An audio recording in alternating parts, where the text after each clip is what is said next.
In just 47 seconds, $3.6 billion in Venezuelan oil contracts would vanish from diplomatic tables. Zohran Mamdani didn't adjust his glasses or wait for the moderator. He lifted a folder marked State Department cables and began to read. Cameras leaned forward. The press gallery froze. What did New York's mayor-elect expose that made the most powerful foreign policy establishment in Washington stop breathing and start panicking? At exactly 9:17 a.m. on November 18, 2025, inside the gilded chamber of the Council on Foreign Relations in Manhattan, an emergency briefing was underway. The topic: Trump's shocking Sunday announcement about potential talks with Venezuelan dictator Nicolás Maduro. The timing wasn't accidental. This gathering had been hastily organized after Trump's Air Force One gaggle sent shockwaves through Washington's foreign policy establishment. Seated around the mahogany table were the usual suspects: former ambassadors, oil executives, and defense contractors, whose fortunes rose and fell with Latin American policy. Each face carried the tense expression of people whose carefully laid plans had just been upended by a single presidential tweet. And then there was Zohran Mamdani. The 34-year-old mayor-elect walked in like a tenant organizer who had memorized every broken promise in the lease. His brown leather briefcase contained something that would shatter the carefully constructed narrative about America's Venezuela strategy. As he took his seat, the room's energy shifted. These weren't just policy discussions anymore. This was about to become a reckoning. The moderator, former Ambassador Patricia Harrison, smiled with the confidence of someone who had orchestrated 1,000 diplomatic cover-ups. "Mayor-elect Mamdani," she began, "given your previous statements calling Maduro a dictator, surely you support President Trump's strong stance against the Venezuelan regime." Mamdani's pen stopped tapping. His eyes locked onto Harrison's face with laser precision. "That's an interesting framing, Ambassador. But before we discuss my views, perhaps we should discuss the $47 million in energy sector investments that your consulting firm secured from Venezuelan state enterprise." The room went silent. Harrison's face drained of color. "I'm not sure what you're implying." "I'm not implying anything." Mamdani opened his briefcase and pulled out a stack of documents. The papers were meticulously organized with colored tabs, the work of someone who had spent months preparing for this exact moment. "I'm stating Treasury Department transaction records show your firm, Hemispheric Solutions LLC, received payments totaling $47 million from PDVSA subsidiaries during the same period you were publicly advocating for tougher sanctions."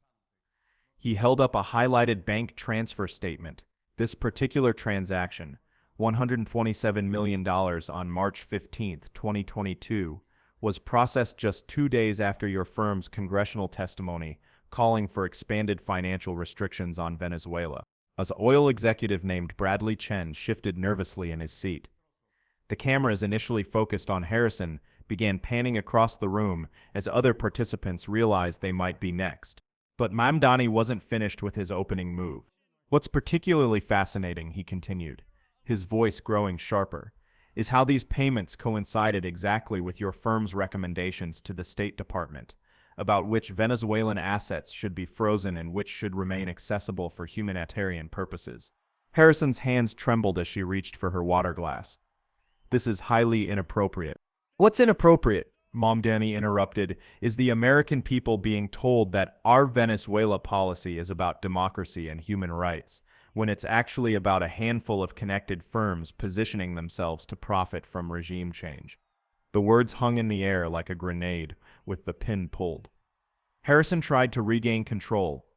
"Mayor-elect, your own past statements described Maduro as a dictator who suppresses press freedom. Are you now defending him?" This was the moment Mamdani had been preparing for.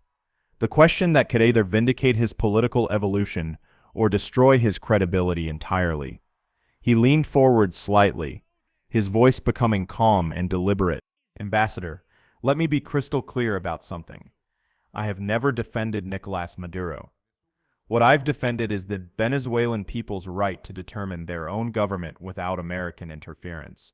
And what I'm exposing today is how our foreign policy has been hijacked by profiteers who view Latin America as their personal ATM machine." He pulled out another document. This is a February 2023 email from your firm to Chevron's government affairs team. Would you like me to read the subject line aloud? Harrison's voice cracked. That's confidential corporate communication. Post-Maduro extraction rights timeline and partnership opportunities.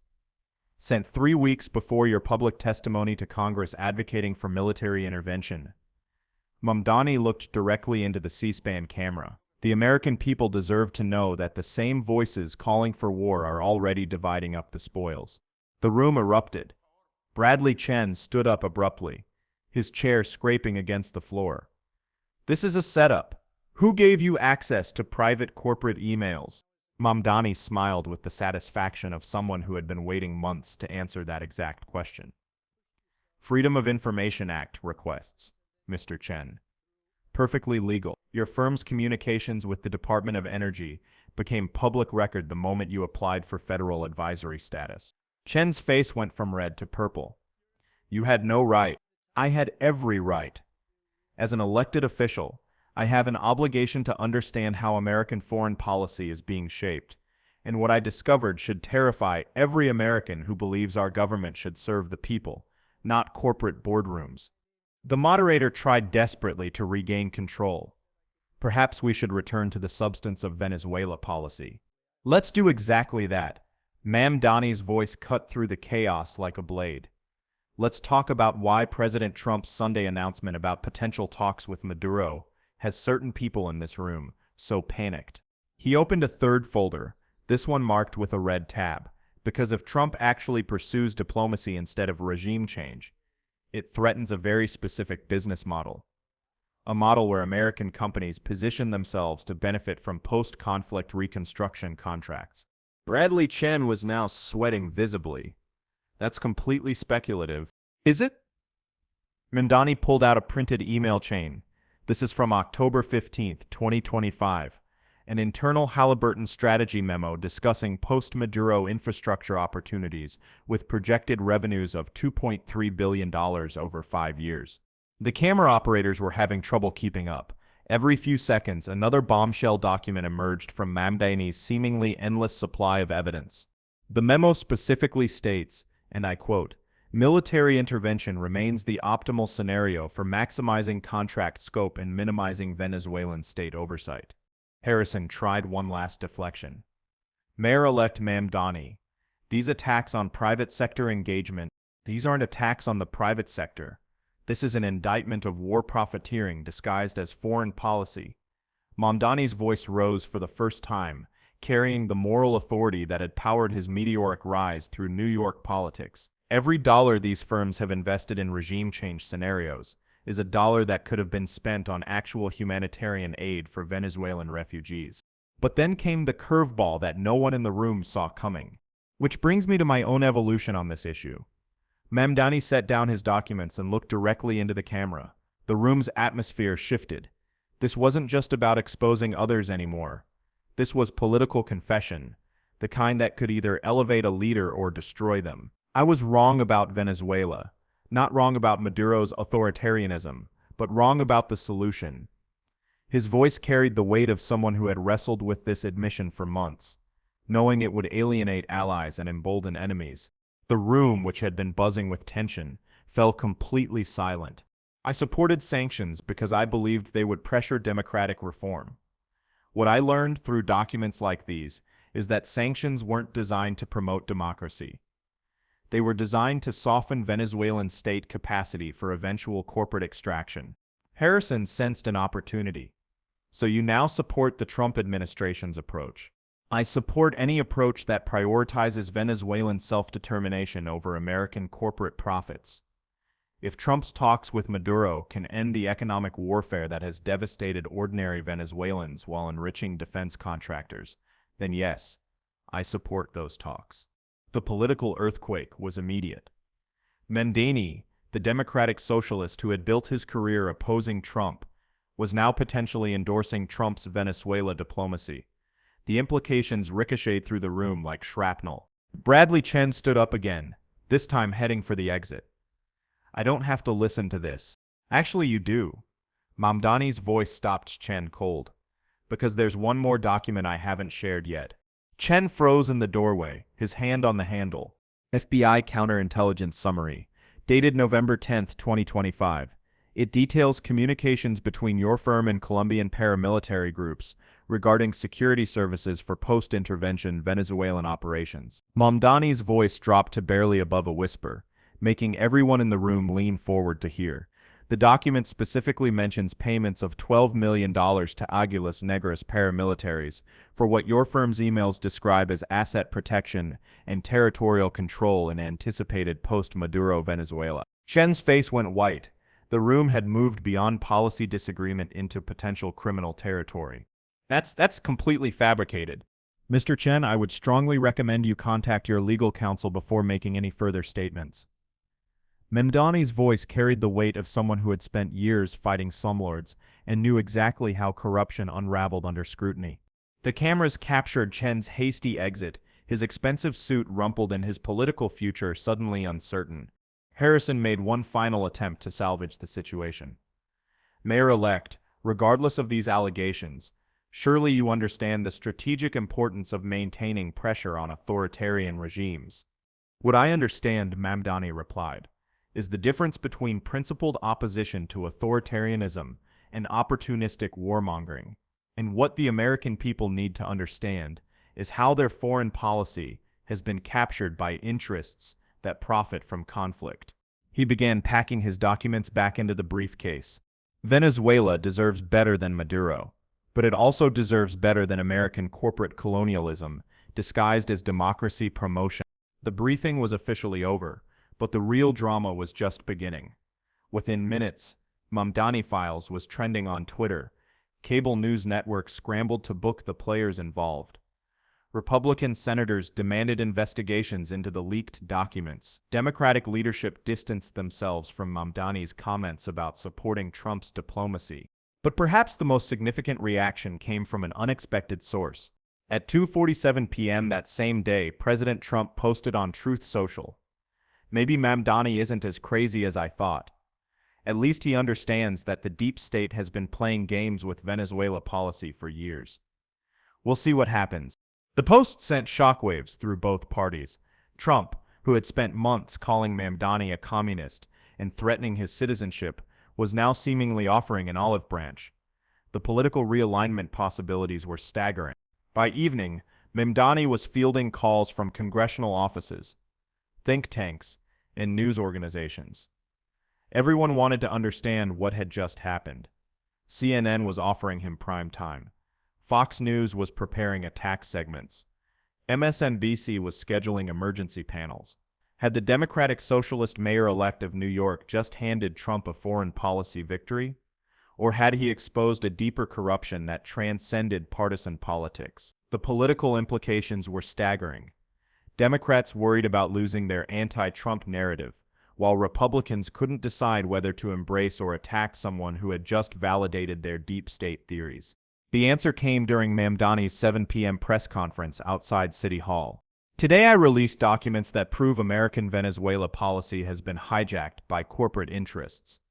Tomorrow I'll be releasing similar documentation regarding our policies toward Cuba, Nicaragua, and Honduras." His voice carried the confidence of someone holding multiple aces. The American people deserve to know how their foreign policy is really made, and who profits from it. A reporter shouted from the crowd, "Are you coordinating with the Trump administration?" "I'm coordinating with the truth. If that happens to align with President Trump's stated desire for diplomatic solutions, so be it. But let me be clear, I will oppose any policy from any administration that prioritizes corporate profits over human rights." Another reporter pressed, "What about your relationship with Democratic leadership? Will they support your revelation?" Mamdani's smile carried a hint of the political calculation that had carried him from Queen's tenant organizing to the mayor's office. "I wasn't elected to make Chuck Schumer comfortable. I was elected to serve New Yorkers, many of whom are Venezuelan refugees who fled both Maduro's authoritarianism and the economic devastation caused by American sanctions." But the most telling moment came from an unexpected question. "Mr. Mayor-elect, are you concerned about retaliation for these revelations?" Mamdani's expression grew serious. "The only thing I'm concerned about is Venezuelan families in my city who can't send money to relatives back home because of banking sanctions that were designed to benefit American financial institutions, not promote democracy. He paused, looking directly into the camera. If exposing that truth makes me enemies in Washington, so be it. New Yorkers didn't elect me to be popular in the Beltway. They elected me to fight for them.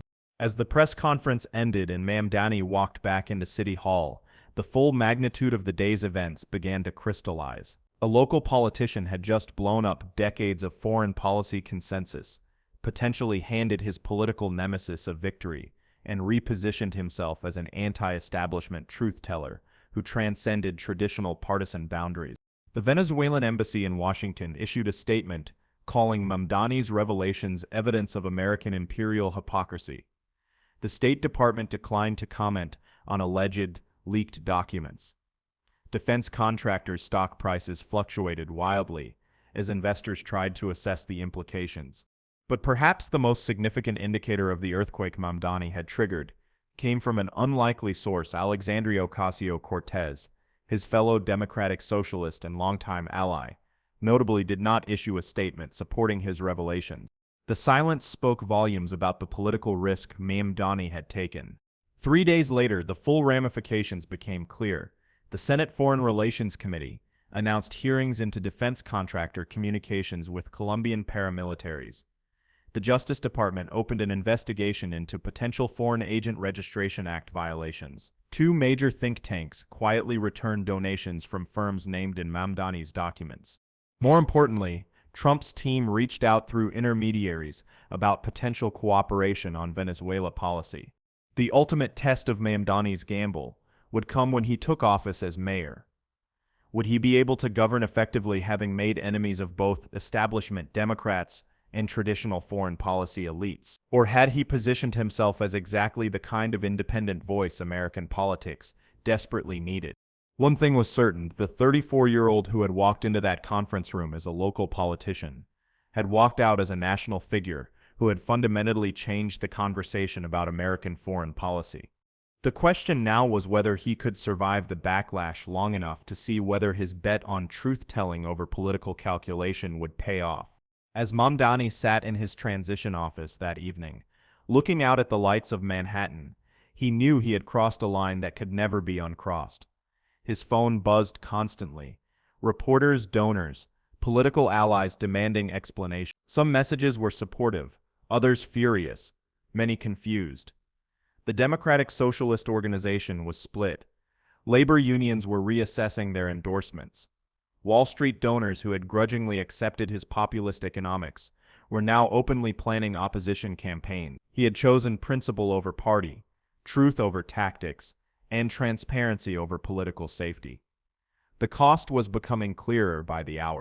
Whether that choice would make him the most effective mayor in New York history, or end his political career before it truly began, remained to be seen. But for Venezuelan families in Queens who had fled both authoritarian oppression and economic warfare, Zohran Mamdani had proven that sometimes the most radical thing a politician can do is simply tell the truth.